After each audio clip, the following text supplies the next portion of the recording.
আর আমি কমিটিকে বলবো, ভাই আমি তো ভয়ে বাড়িতে বসে থাকতে পারতাম না। আমি বাড়ি ছেড়ে আপনাদের উঠানে চলে এসেছি কিসের জন্যে? আমার জন্যে? আমার বাবার টাকা নেই, আমার টাকা নেই নাকি খাওয়ার মতো চাল নেই? অবশ্যই আছে। আমি জানি এনি টাইম আমার উপরে হামলা হতে পারে, কীর্তন শেষ হবে, আপনারা যে যার মতন বাড়ি চলে যাবেন, কিন্তু আমি বাড়ি গেলাম কিনা কেউ খোঁজ রাখবে না। তাহলে আমি ছুটে চলে এসেছি, কাদের জন্যে চলে এসেছি? আপনাদের জন্যে চলে এসেছি। কেন? অনেকে ছেলেরা আমায় বলছে, বাবা এতগুলো কীর্তনীয়া আছে, তারা তো এসব কথাগুলো বলে না, আপনি বলেন কেন? কষ্ট এই জায়গায়, কিছু বছর আগে পর্যন্ত আমি প্রশ্ন দিয়ে আপনাদের চেক করে দেখিয়ে দিয়েছি, এরা বই পড়ে না। বই যদি না পড়বে তো এরা বলবে কি করে? আর আপনারা যদি মনে করেন হ্যাঁ ওরা বই পড়ে না আমরা বই পড়ি, অনেকে বলে দীনকৃষ্ণ ঠাকুর কি সব জানে নাকি? যারা দর্শক শ্রোতা হয়ে বসছে, সাগর বসে আছে, তত্ত্বের সাগর, জ্ঞানের সাগর, তারা দীনকৃষ্ণ ঠাকুরের থেকে বেশি জ্ঞানী। শুধু তারা কিছু বলে না, কারণ ভরা কলসি আওয়াজ করে না। না ভাই, এগুলো ভুল কথা। আপনারা যদি মনে করেন এটা আমার অহংকার না, এটা আমার কষ্ট, যে আপনারা যারা লক্ষ লক্ষ টাকা করে হরিবাসর নির্মাণ করে ধর্মচর্চার জন্য ধার্মিক গুরুদের, কীর্তনিয়াদের নিয়ে আসছেন, এখনো পর্যন্ত আপনারা কিছু শিখতে পারেন। মন দিয়ে শুনুন, কথা দিচ্ছি, হরিবাসরে বসে একটা প্রশ্নের উত্তর দিলে 10,000 টাকা কথা দিয়েছি আমি, ওদের দিয়ে দেবো, কমিটিকে দিয়ে দেবো, বাকি যেটা থাকবে যে উত্তর দেবে তাকে দিয়ে দেবো। মহাভারতের লেখকের নাম কি? এক্ষুনি উঠে বলবেন ব্যাসদেব, তাই না? ব্যাসদেব 12,000 শ্লোকের লেখক। ভালো করে শুনবেন, মায়েরা গন্ডগোল করলে হবে না, একটু মন দিয়ে শুনুন। 12,000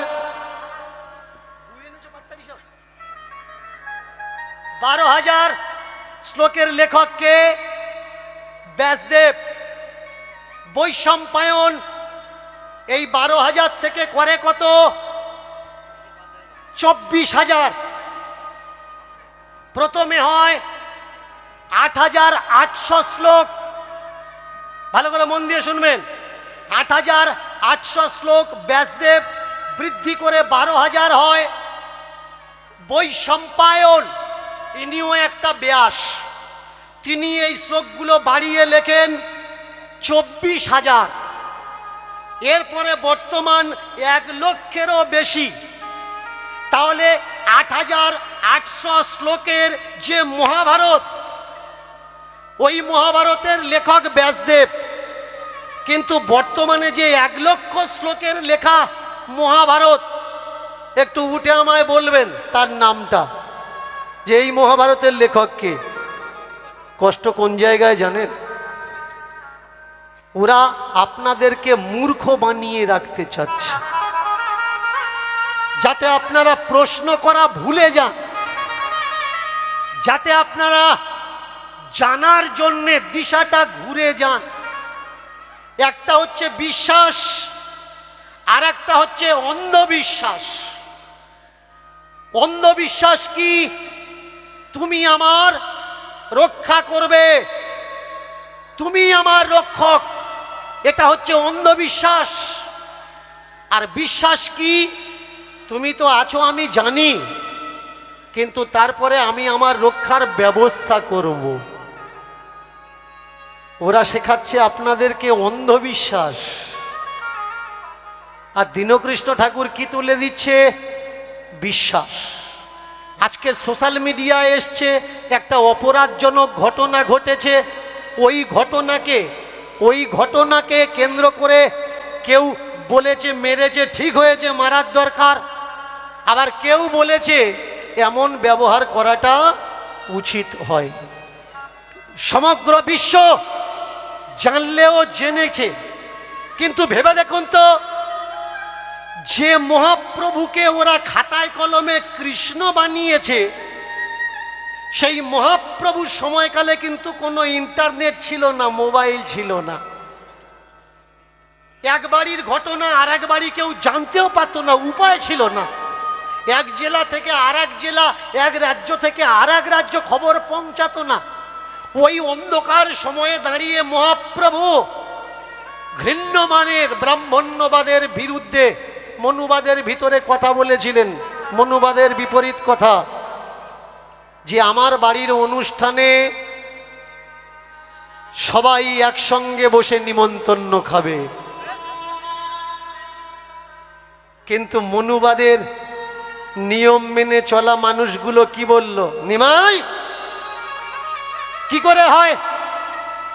ব্রাহ্মণ কিনা কাওড়ার সঙ্গে, মুচির সঙ্গে, মেথরের সঙ্গে বসে খাবে? ব্রাহ্মণ উচ্চ বর্ণ, ব্রাহ্মণ উচ্চ বর্ণ, ব্রাহ্মণ কিনা কাওড়ার সঙ্গে বসে খাবে, মুচির সঙ্গে বসে খাবে, মেথরের সঙ্গে, তেলির সঙ্গে, কলুর সঙ্গে বসে খাবে। কিন্তু নিমাই বলে উঠলেন, খাবে তাতে কি আছে, অসুবিধে কোথায়? বলে তুমি বললেও আমরা মানিয়ে নিতে পারবো না। এর জন্যে তোমাকে আমরা এক ঘুরে করে দিলাম। একটু ছবিটা চিন্তা করে বলুন তো, নিমাই যদি কৃষ্ণ হবে, নদিয়া নবদ্বীপের পণ্ডিত সমাজ যখন নিমাইকে এক ঘুরে করে দিল, নিমাই সুদর্শন ডাকলো না কেন? চারটে হাত বের করে বলল না কেন, আমি কৃষ্ণ, আমি নারায়ণ? বোঝা লাগবে। নিমাই এখানে চক্র ধরেনি, চারটে হাত বের করেনি। যখন নিমাইয়ের দাদা বিশ্বরূপ, ছোট্ট নিমাই বাড়ি ছেড়ে বিশ্বরূপ সন্ন্যাস নিয়ে চলে গেছে, মা খুঁজেছে, কেঁদেছে। নিমাই বড় হয়েছে, নিমাইকে বলেছে, বাপ তোর দাদাকে একবার এনে দিতে পারিস, আমি দেখব? বলুন তো, নিমাই যদি ছোট করে নিমাই যদি কৃষ্ণ হবে, তাহলে মাকে কেন বললো না যে মা আমার দাদা তো কাশিতে আছে, গয়ায় আছে, মথুরায় আছে, প্রয়াগে, সে তো সর্বজান্তা। সে মাকে না কিছু বলে খুঁজতে বেরোলো আমার দাদা কোথায়। তার মানে নিমাই কৃষ্ণ নয়। যদি কৃষ্ণ হতো তাহলে খুঁজতে বেরোতো না। আর খুঁজতে বেরুলেও যদি কৃষ্ণ হতো, সে তার দাদাকে খুঁজে পেত। খুঁজে পায়নি। নিমাইয়ের দাদা বিশ্বরূপ নিখোঁজ হয়ে গেছে। একটু ইতিহাসগুলো পড়ুন না, তবে জানতে পারবেন। এবার মন দিয়ে শুনুন, নিমাইয়ের দাদা বলে চালিয়ে দেওয়া হলো কাকে? অবধূত সন্ন্যাসী নিত্যানন্দকে। বলা হলো বিশ্বরূপ আর হারাই পণ্ডিতের ছেলে গদাধর, গদা কুবের দুটো এক হয়ে নিতাই হয়ে গেছে। চমৎকার। দুটো মানুষ কলিযুগে একটা বডি হতে পারে? কি বলেন আপনারা? দুটো মানুষ এক হতে পারে? মেলে নিলাম, হারাই পণ্ডিতের ছেলে কুবের আর নিমাইয়ের ছেলে বিশ্বরূপ দুটো এক হয়ে গেছে। এই সেই নিমাই, এই সেই কুবের। তাহলে দাদা নিতাই যখন বিবাহ করলেন, তখন তো নিমাই সন্ন্যাসে গেছিল। তাহলে নিতাই কেন সচিমায়ের কাছে এসে বলল না, ওমা আমি তোমার বিশ্বরূপ নিতাই হয়ে ফিরে এসছি, তোমার চিন্তা নেই, তোমার এখন দুটো দুটো বৌমা আছে, জাহ্নবা আর বসুদা। নিমাই তোমার কাছে নেই, তাতে কি আছে মা, আমি তো তোমার কাছে আছি, আমি তোমার সেবা যত্ন করব, আমি তোমাকে দেখব। এরকমটা কিন্তু প্রেক্ষাপটে হয়নি। এই যুগে, এই দেশে প্রতি পদে, প্রতি বারে বারে বার এসেছে যত মহাপুরুষ ঘরেতে আমার, তারা দেখিয়েছে রাস্তা, দেখিয়েছে পথ, তৈরি করেছে তারা সহজ সরল মত। অনেকে আমায় বলছে, আপনি স্বর্গ নরক বলে মানেন না কেন? মন দিয়ে ভালো করে শুনবেন। অনেকের দাবি আমি নাকি স্বর্গ নরক বলে মানি না। আমি এখনো স্টেজে দাঁড়িয়ে বলছি স্বর্গ নরক নেই, কিন্তু এটা আমার কথা নয়, এটা কার কথা? আমাদের দেশের মনীষীদের কথা। তারা বলছে কোথা স্বর্গ কোথা নরক, কে বলে তা দূরাদূর।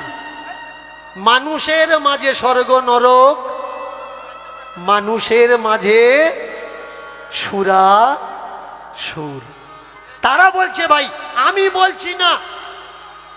আমাকে অনেকে বলে তুমি ভগবান বিশ্বাস করো না, তুমি বলছো ঈশ্বর নেই। না ভাই, আমি বলছি না। কে বলছে? কে বলছে কথাগুলো? কথাগুলো আমাদের দেশের মহাত্মারা বলেছেন। তারা বলেছেন যত্র জীব তত্র শিব, জীব সেবাই শিব সেবা। জীব সেবা করো, শিব সেবা হয়ে যাবে। শিব সেবা করার প্রয়োজন হবে না। আগে বোঝা লাগবে ভাই, বইগুলো পড়ো, বিষয়গুলো আগে জানো। সেই রকম আজকে যে আমরা একত্রিত হয়েছি কাদের জন্যে? এই দু ভাই যদি না থাকতো, নিতাই আর গৌর যদি না আসতো, বলুন তো আমরা কি জানতে পারতাম কোনটা ঠিক কোনটা ভুল? নিতাই দাঁড়িয়ে বলছেন, আজকের যারা দীনকৃষ্ণ ঠাকুরকে নিন্দাবন্ধ করছে, এর পিছনে কারণটা কি? কৃষ্ণকে অসুর বলেছে তাই? না না, এটা কোনো কারণ নয়। কৃষ্ণ অসুর কিনা যদি আমি ভুল কথা বলতাম, আমাদের দেশের সংবিধান আছে, বড় বড় ধর্মগুরুরা আছে, তারা আমার নামে কেস করে দিত। ওরা জানে কৃষ্ণ অসুর, তার জন্য চুপ আছে। যারা জানে না তারা লাফালাফি করছে।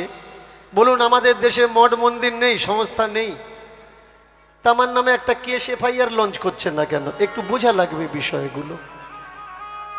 এইবার দ্বিতীয় মুদ্রা, দীনকৃষ্ণ ঠাকুর কি তাহলে দেবদেবীদের নিন্দা করছে? না, এটা বিষয় নয়। বিষয় কোনটা? এই 24 পরগনায় 2-4 বছরের কীর্তনে যারা কানে মন্ত্র দিয়ে ইনকাম করছিল, কানে মন্ত্র নেওয়া বন্ধ হয়ে গেছে। আগে বোঝা লাগবে বিষয়গুলো। শুধু তাই না, যারা হাত ধোয়া জল পা ধোয়া জল দিয়ে মানুষকে ডাক্তারখানায় যাওয়া বন্ধ করে দিয়ে মানুষের রোগ সারাচ্ছিল, মানুষ এখন সচেতন হয়ে গেছে। মানুষ দেখছে যে দীনকৃষ্ণ ঠাকুরের কথায় মানুষ এখন ভাবতে শিখেছে, বুঝতে শিখেছে। আর যাদেরকে এতদিন আমরা বোকা বানিয়ে রেখেছিলাম, তারা যদি বুঝে যায় তাহলে আমাদের কথা শুনবে কে? আজকের যে কীর্তনটা হচ্ছে, ক্যানিং থানার প্রশাসন বিভাগের যিনি আমাদের বড়বাবু, ক্যানিং থানার অন্তর্গত, তার উপরে অনেক চাপ আছে। এগুলো আমরা বুঝি যে যার পথটা যত বড় হয় তার উপরে চাপ আসে তত বেশি। যখন এখানকার ছেলেরা দিশাহারা হয়ে পড়েছিল, আমাকে বলল, বাবা আমরা পথ খুঁজে পাচ্ছি না।